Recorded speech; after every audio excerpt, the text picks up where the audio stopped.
contigo, era só um dia de gravação que a gente esbarrou lá. E aí o Thiago tava com o Joel, ele chegou e me apresentou: Perini, tá aqui um cara que lê mais do que você. E aquele era um ano onde eu tava num desafio louco de ler 60 livros, coisas assim. Eu falei, caramba, esse cara lê mais do que eu, esse cara lê muito. Aí fui conversar com o Joel, né? Gostei bastante do Joel de cara. Eu lembro exatamente desse dia, igual eu lembro do dia que eu conheci o Thiago também, que foi um pouco antes. E não tinha como saber, né? Que 3 anos depois, mais ou menos isso. 4 anos, né? 4 anos depois, a gente ia virar sócio. Mas foi bem bacana. Conheci o Jovem, que era um cara diferenciado. Com o Thiago foi a mesma coisa. E tu tava nesse mundo por quê? Por causa da minha esposa. Ela começou a usar a rede social falando de alimentação, de estilo de vida. E ela cresceu muito rápido. Em 6 meses, ela bateu o que eu achei um número irreal na época. E hoje as pessoas acham que é pequeno, né? Ela bateu 100 mil inscritos no YouTube. Bom. Eu pensei, caramba, 100 mil do pessoas. nada, sem ajuda, é incrível, cara. Exatamente. Sim. E eu comecei a pensar, e se eu fizer a mesma coisa no nicho de finanças? Porque na época, quem tinha era o Thiago com uns 300 mil inscritos. A Natália Arcuri tinha um pouco mais do que isso. E tinha o Serbase, que é muito antigo, aí vários livros. Mas você não tinha tantos nomes quanto existem hoje. Eu pensei, vou entrar nesse mercado. Aí teve muita gente que falou pra mim, tá saturado. Eu pensei, bom, se tiver saturado, eu preciso só de 1.000 pessoas. Se eu tiver 1.000 pessoas que gostem muito daquilo que eu faço, me pagando R$1.000, eu tenho 1 milhão. Pra mim tá ótimo, pô. 1 milhão resolve a minha vida plenamente, né? Total. Aí entrei nesse mercado, felizmente eu consegui muito mais de 1.000 pessoas me assistindo. E logo no começo teve um evento do Robert Kiyosaki, que é o autor daquela série de livros Pai Rico, Pai Pobre aqui no Brasil. E o Thiago foi um cara chamado para ir nesse evento. Eu esbarrei com ele lá, fui cumprimentar o Thiago pelo trabalho dele, tirei uma foto com ele. Na época ele conseguia andar no evento sem ser parado a cada momento, né? Ele já estava famoso, mas ele era famoso num nicho muito específico de pessoas. E aí, quando eu postei a foto no Instagram, ele viu que eu tinha um perfil, começou a me seguir, a gente começou a trocar umas ideias. E aí nasceu uma parceria que durou 4 anos até virar uma sociedade. Eu com o Joel foi basicamente a mesma coisa. A gente foi ficando amigo e estamos aqui, né? Mas o Perini tem uma coisa legal, a parte da história dele que não contou agora, que ele foi do exército há muito tempo, cara. Eu fui 11 anos do exército. mesmo? Eu era paraquedista, eu era primeiro de turma na Academia Militar das Agulhas Negras. E, cara, tem umas histórias que eu descobri só depois. Cara oficial do exército. Eu era. Número 1. Número 1, cara. Eu fui o primeiro da minha turma. Tanto que quando eu tava pra ir embora do exército, até o meu avô, pro meu avô ia ser general. Ele falou, você não vai ser general? Eu falei, não vou ser general, vou embora. E foi a melhor coisa que eu fiz na minha vida, né? Porque a internet, em apenas 5 anos, foi em 2017, na verdade 4 anos, mudou demais. Pô, como é que era receber ordem de gente burra, cara? Cara, eu vou te falar o seguinte. Lógico que tinha pessoas... Eu fiz isso. Eu recebi ordem de gente burra. Você foi só que eu fui Só não foi recrutado. Agulhas Negras, né? Eu só não estudei pra caralho pra passar. Eu nem fiz essa prova. Algumas das pessoas mais inteligentes que eu conheço são caras que estão no exército e vão ficar lá a carreira toda. É mesmo.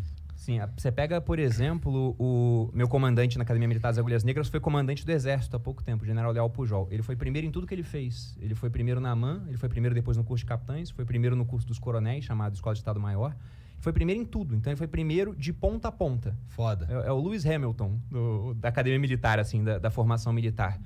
Então lá eu conheci pessoas brilhantes, só que eram caras que usavam a inteligência deles para aquilo, para a vida do funcionalismo público, né? E eu não sou mais inteligente que esses caras, mas acho que eu fui mais esperto. Porque eu pensei, onde que eu posso botar o meu foco de maneira a ter o maior resultado possível? E é no mercado financeiro.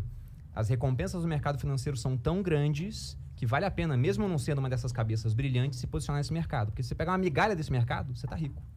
Então foi o meu foco. Eu falei, tenho que ir para o mercado financeiro. E a janela que eu vi para isso foi redes sociais. Eu vi as blogueiras fazendo stories esgotando produtos. Eu pensei, não tem ninguém fazendo stories no Instagram falando de finanças ainda. Mas por que tu tinha tesão em mercado financeiro, assim, mesmo sendo militar Tinha e algum tal? background? O que antes? aconteceu? Eu comecei a que chamou tua investir atenção? quando eu tinha 17 anos. Com 17 anos eu ganhei meu primeiro salário. E a minha família, é uma família de classe média, nunca me faltou nada, mas eles sempre tiveram muito problema com dívida. Os meus pais, inclusive, se separaram. Parte do problema, com certeza, veio do dinheiro. Então, eu vi aquilo acontecendo, né? Nada faltava, mas não sobrava nada. Eu não tinha dinheiro para levar uma garota no cinema, por exemplo. Eu falei, eu não quero viver isso. Então, eu fiz o concurso público para sair de casa o mais cedo possível. Saí com 17. Com o meu primeiro salário de R$400, eu pensei, vou investir. Até porque era uma época onde todo mundo estava investindo em bolsa, mais ou menos parecido com agora. Dentro da realidade daquela época, com menos informação disponível. Era 2006, você comprava ações da empresa de salsicha do tio Ted, o negócio dobrava no outro ano. Então, eu investi R$100 naquele ano, em um fundo de investimento, e 2 meses depois eu tinha 140. que em termos absolutos é pouca coisa, R$40, só que era 40% de rendimento. Então, depois que isso aconteceu, lógico que subiu, caiu, mas aquilo virou a chave na minha cabeça. Eu pensei, eu tenho que descobrir como é que funciona melhor esse mercado. E fui fazendo isso até o ponto que eu já tinha um patrimônio cujos rendimentos eram maiores do que aquilo que eu ganhava como militar. Então, nesse ponto, eu falei, agora eu já posso sair da minha carreira, começar uma outra carreira. Inicialmente, eu pensei em ser o bastidor da minha esposa e tentar o mercado financeiro.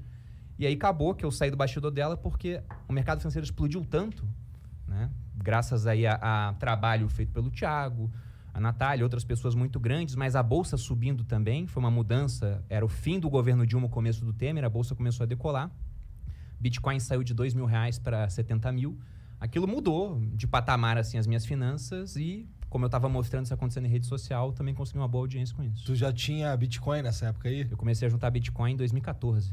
Porra, começou De bem. graça na internet. De graça? De graça. Tinha nos sites que dava Bitcoin se você clicasse nos anúncios. Exatamente. Entendi. E aí, inclusive, foi interessante Caralho, isso. cara. Porque eu escrevi um artigo mostrando 9 sites que davam Bitcoin de graça. Hoje a maioria não existe. Tem um outro que ainda existe. E você ganhava essa recompensa e na época o Bitcoin não valia nem R$500. Então eu tava juntando Bitcoins nessa época, eu mostrei para um amigo meu do quartel, né? Pro Diogo, né? Até hoje a gente conversa. Falei, Diogo, tô juntando Bitcoin dele. Aquela moeda de terrorista, né? Eu falei, é essa daí mesmo.